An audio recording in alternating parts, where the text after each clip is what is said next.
Hey everybody, I'm Jody Vance. And I'm George Affleck. And it is time for... Oh, hold on. I just got to write a dear Mr. Premier and Prime Minister and anybody else who's not me. I have a strongly worded letter to write. UnSpun.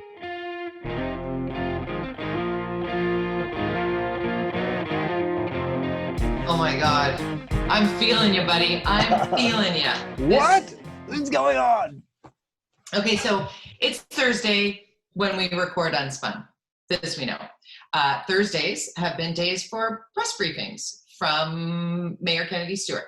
Yes. So today we were looking forward to, because we got the press release a couple of days ago that the mayor would be updating us on policing moving forward. And then we had a couple of councillors, I believe it was Melissa DeGenova, who stepped forward going, I have no idea what he's talking about. And I was like, oh, that should be interesting. So I'm on the radio today doing, well, all week long I've been filling in for Jill Bennett. So I was sitting there listening to Mike Smith's show, waiting to go on right after. And he's writing letters again? What? Tell me, George, what did you hear? More nothingness. Just nothingness. It's just he was announcing about something to do with police. So it's assuming that there would be maybe some announcement that they had decided. Obviously we knew that there probably wasn't a decision because of Melissa's tweet saying we don't know what's going on. You think they'd have to make some decision in camera about something, which they didn't do. He just announced that he was going to send a strongly worded letter to the premier about doing a whole, analysis of all the police in British Columbia. Another study, dude. Another study, another strongly worded letter to the premier. What was the killer was the last question was from Frances Beulah.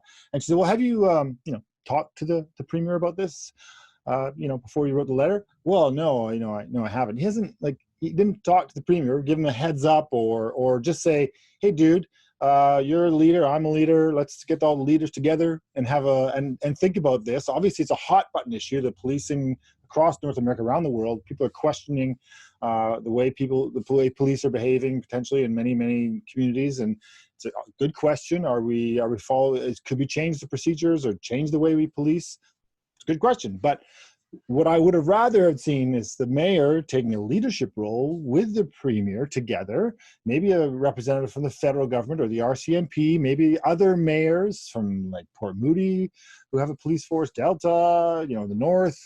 Hey, why not Doug McCallum while we're at it, who's going to have a new police force? I would have liked to seen all these people in one room at a press conference. I think we need to look at this. This is an important issue of our time. Let's all work together, have the police chief there. But instead, we had the mayor saying he's sending a strongly worded letter. The police chief is nowhere to be found, which, of course, as we know from the last few weeks, with this whole 1% cut to their budget, the relationship between the police and Vancouver Council is strained. The chief has made that clear. They've said that, from a public relations point of view, it's like the police has said, we're not going to do the 1%. Well, that's, not good PR on their front. But also, like, come on, this whole issue, the 1% thing was, this cut happened all before the whole problems in the States. It's like all these things are mushed together. And I just think that, what are you doing? Why? Okay, yes, we all agree this, but a strongly worded letter is not leadership. And this is like the 5th time he's done this. How is this helping us? He said himself after he was elected, I am the chief lobbyist for the city of Vancouver. Lobbying is not sending strongly worded letters. The word lobbying means you're actually working the room and talking to people and meeting with people and negotiating and trying to find some kind of middle ground or something. And sending letters that clearly have not been responded to by anybody yet, as far as I've heard, are meaningless. It's a public relations scam. Talk about spin. I mean, what are you doing? I mean, ugh. And you know what, George? I was so hopeful, I'm so naive in this, because I was very hopeful that today was the day that he would step up, that Mayor Stewart would step up at one of these press briefings and say, this is what I'm doing. Yeah. Here's how we together are moving forward. Here are the calls that I've made. Here are the people that I've gathered. Exactly what you just said. Where was Chief Adam Palmer? Why wouldn't he have Chief Palmer there to have a little say? Take questions. Everybody take questions. Everybody discuss where we're at, what's broken, what needs fixing, because everything's not broken here, but there are some things that need to be managed, that need to be changed, that need to be addressed, you know. He didn't even mention enough stories that yeah, said that's the case. Yeah, he didn't even mention some of the real key pieces to this puzzle. I found it very top-liney. I found it very stone skipping across the water, you know? Yeah, he did say, oh, and I have a good relationship with Chief Palmer. I'm like, really? Because I don't see that. And I think if I think they don't right now, and I think what might have been better is that my relationship with Chief Palmer is quite strained right now. But you know what? I'm doubling down. You don't want to cut the 1%, but I'm calling you out on how you run your police force. Like, let's talk. Like, buddy, if you're not going to deal with the money and concerns of residents in the city and people in the city of how you operate, then I'm going to take it into my own hands and figure out how we can deal with this from council. And we're going to do whatever we need to do to improve our policing in our city. And if you're not on board, Chief Palmer, well, good luck, because I'm going for it. And that would have said something. You mentioned council, and I'm going to take a sort of pivot on this, because last week we were talking patios. I mean, it's been a hot topic for us throughout COVID-19, how we're going to help small business and how restaurants in particular, most recently. And before I get into like some new public orders from Dr. Bonnie Henry, she's repealed and replaced a public order with regard to restaurants. But before we get there, the patio piece from last week, there was a city councillor who should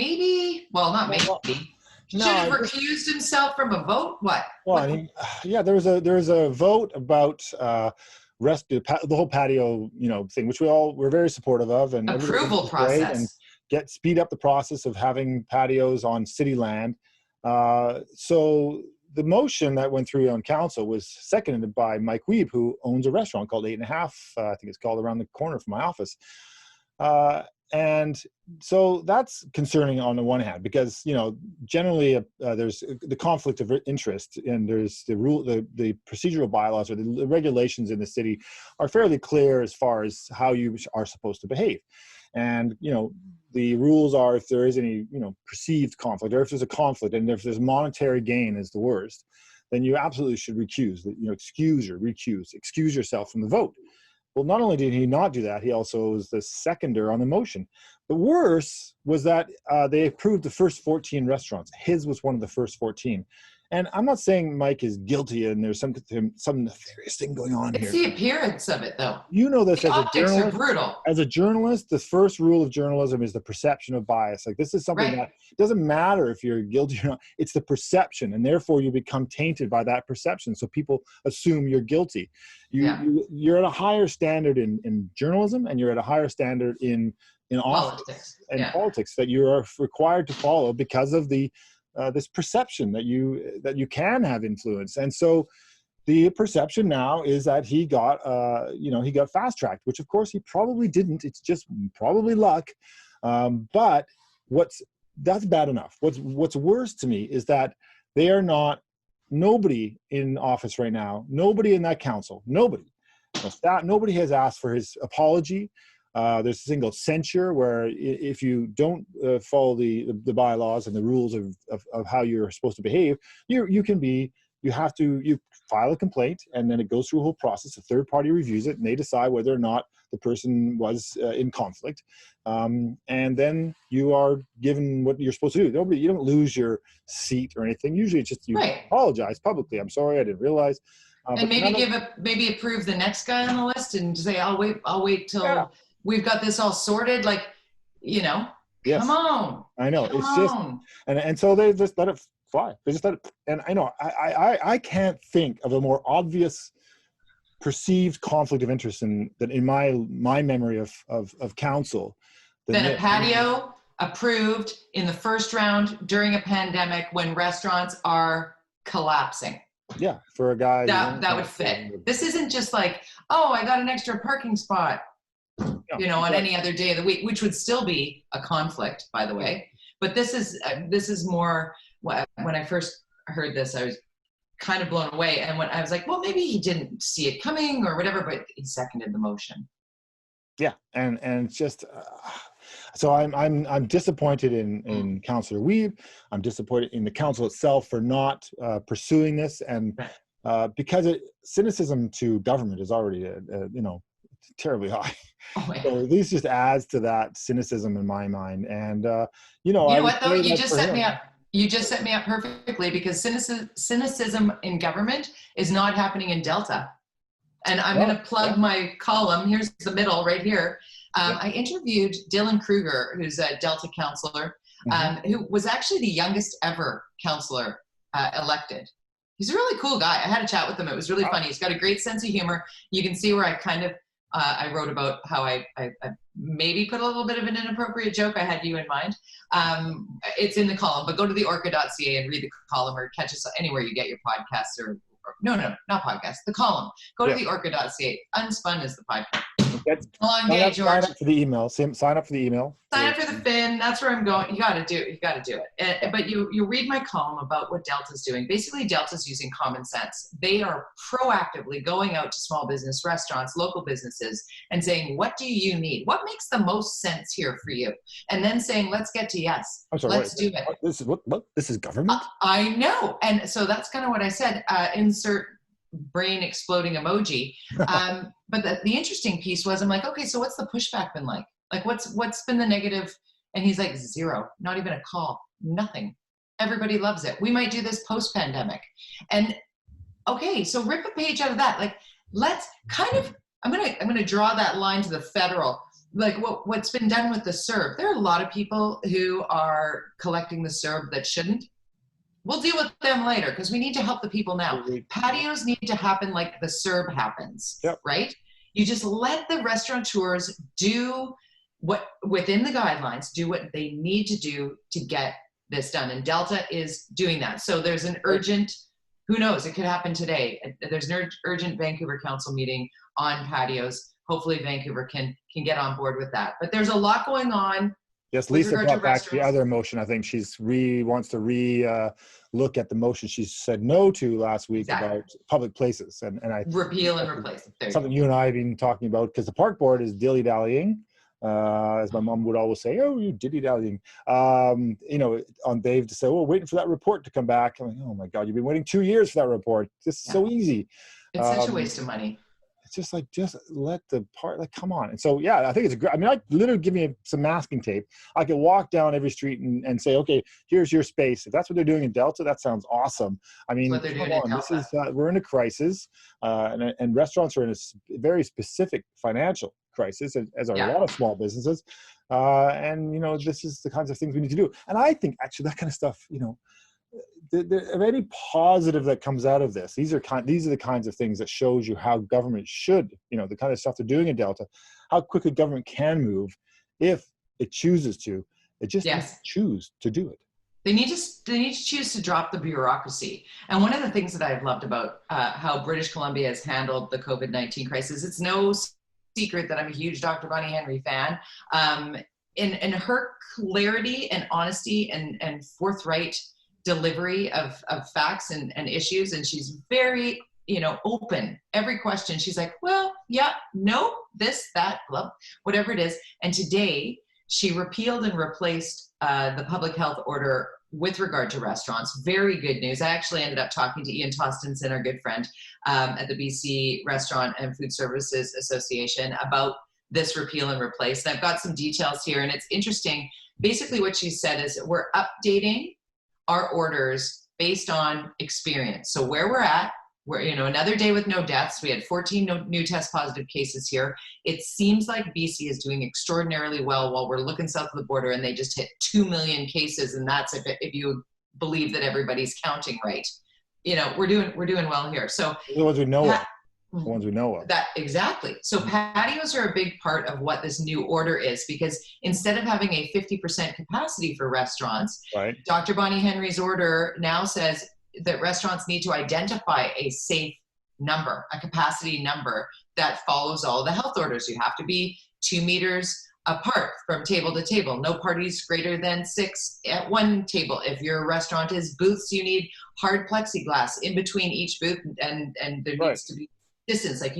There are all of these things in place, but now you can increase your capacity if your room happens to be bigger, or George, if you have a patio. Yes, and the larger the patio, the more people you can fit, and let's get these restaurants. I mean, I want to go to restaurants, but I'm not going to line up. Just I'm a kind of anti-line-upper. So not the pandemic. I'm not lining up.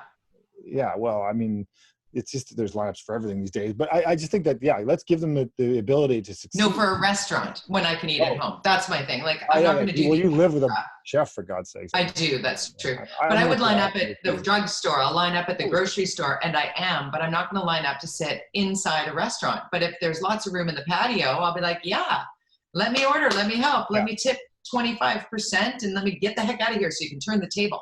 Yeah, I tweeted that yesterday. That yes, that's a little thing I tweeted yesterday because the delivery guys, they say you saw this, that have been getting the bigger tips than they've ever received in their lives. So like these delivery guys. But I want to remind people, as I did on Twitter, that it's the delivery guys. That's great, but they're getting paid also. It's the servers and the dishwashers and the owners of these restaurants. So if you're going to a restaurant, tip well, because if they're at 50%, that means they're making 50% less money. So be generous, at least for this time, as we make our way through this, because it's tough out there. And we all have friends who work in the industries that are suffering, and we got to do. We need help. Yeah, we can help with our wallets. We certainly can. So that's patio great. piece. So she's that's loosening that up. So restaurants have more freedom. That's fantastic. Yes. Speaking of loosening up, you heard obviously John Horgan's press conference on Wednesday. I missed any dad jokes. Were there dad jokes?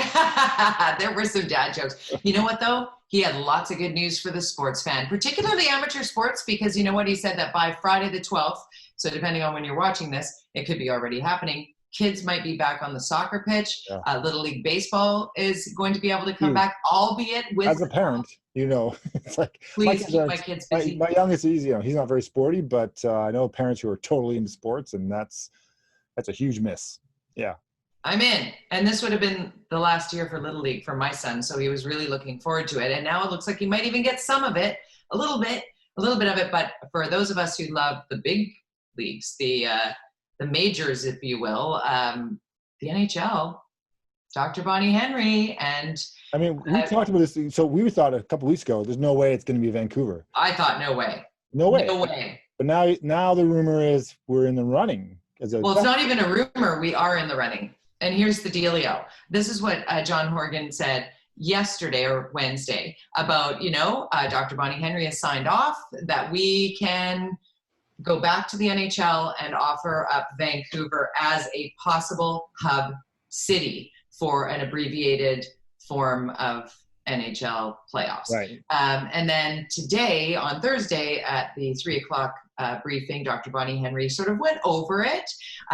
When it was I was doing shots right now. Every time you said Dr. Bonnie Henry, I'd be drunk. You'd be drunk. And good on you, lad. She's working hard. She said that the NHL piece is not for today, but at some point in the near future, maybe late summer and into the fall. Yeah. And she said, let me be completely clear. There are no exceptions to the rules for the NHL or any other group. That bringing back hockey to BC would be fantastic, but it would have to see all of the health orders met. And she did say that the NHL's proposal exceeded all of those things. So just the Coles notes, absolutely no contact with the public, absolutely no spectators, obviously, in the building, and no families traveling with the players. Oh, so there's not big money for hotels then? No, a little bit of money for hotels because it is a bit of a traveling circus. When you see, think about it, a team, an NHL team fills a charter plane.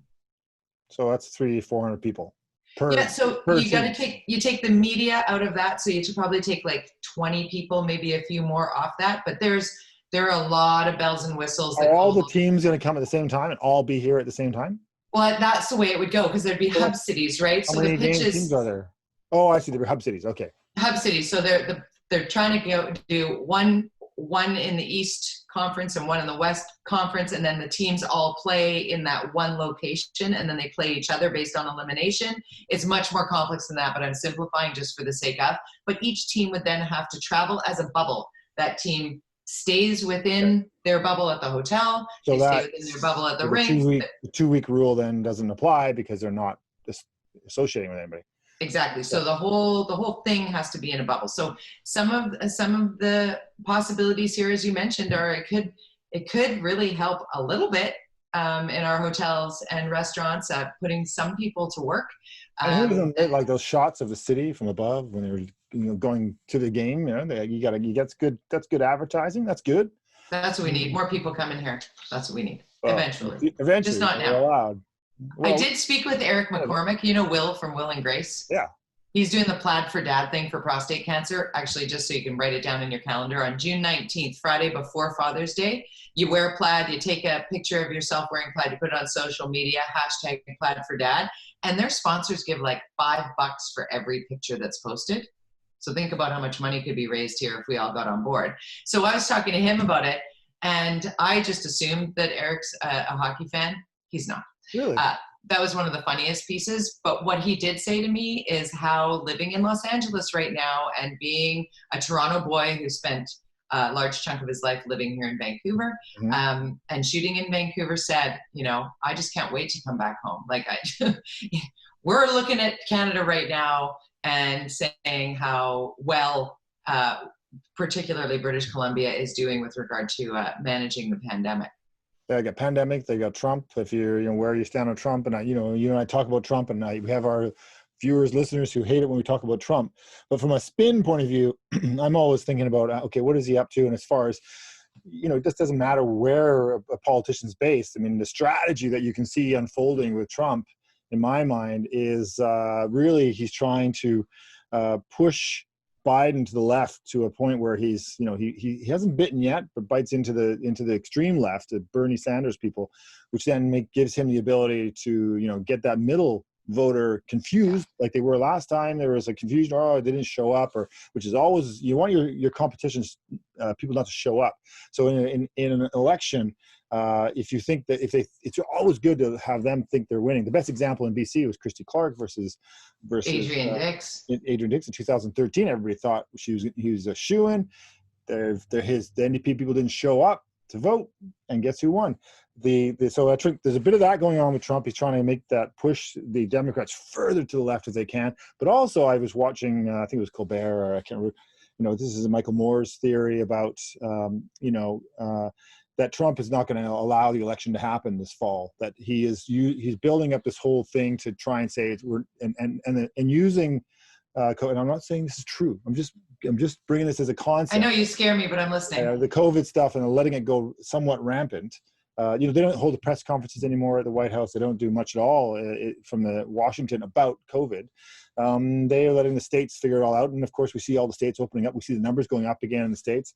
That he'll use that along with the mail-in stuff, the conspiracy theories about that, to say we can't have the election now. We have to delay the election until it's safer for us to have an election.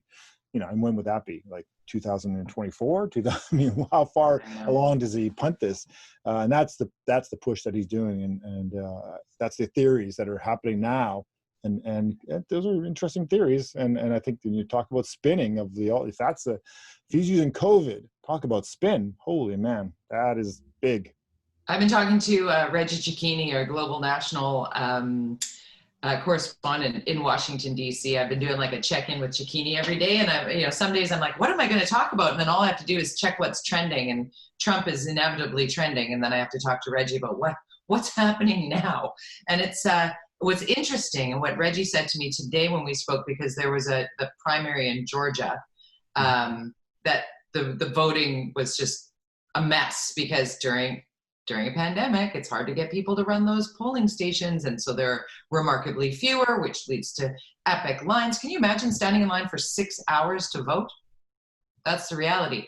But in a state that was like dedicated red state, that then people thought, well, maybe it's purple, has totally become a swing state all of a sudden. And right. There's some that are turning blue. So I think the key there, George, is the turnout and the fear factor involved, and what the sort of lackadaisical way that things were rolling out. Like, of course, the reality TV show guy's not going to win.